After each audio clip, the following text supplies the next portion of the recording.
ungubani. After discovering ukuthi ungubani, then he needed to deal with his weaknesses. Ukuthi weakness yamkhosi angikwazi ukufihlela inkosi ukuthi angikwazi ukukhuluma ngoba sinenkinga sesigwele bathandeka senze umsebenzi kaNkulunkulu kodwa simfihlele ama weaknesses wakhe ukuthi inkosi sehluleka le and nasemele ufike eGibhithe sekuyinkinga sekumele ukhuluma usakwazi ukukhuluma ngoba wafihlela umuntu onganethi solution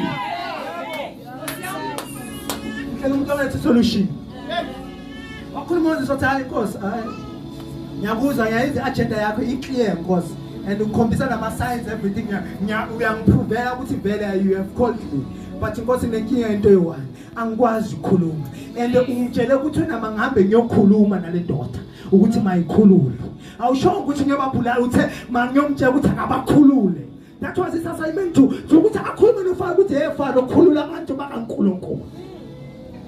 So manje we have taken our weaknesses ayenza izinto zethu uthi hayi lena uNkulunkulu ibekele ukuthi azongibamba ngayo yeah uzongibamba ngayo. That's a weakness that you're supposed to expose to the Lord. Ayikho into uNkulunkulu angakwazi ukuyilungisa abathandekayo ayikho njani bathandekayo into engakwazi kunjani bathandekayo. So meaning you reveal your identity, find your identity and be honest to the Lord ukuthi inkosi ngiyahluleka baba ibhande lami alilungi alilungi akwazi ukhishwa ibhande ngaphandle akwazi ukuthi ukhishwe ibhande ukuthi alifaseke but utshela nje uNkulunkulu ukuthi inkosi alilungi.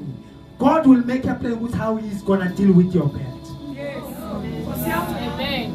Yes, I am his colleague. Yes. Yes, I am his colleague. So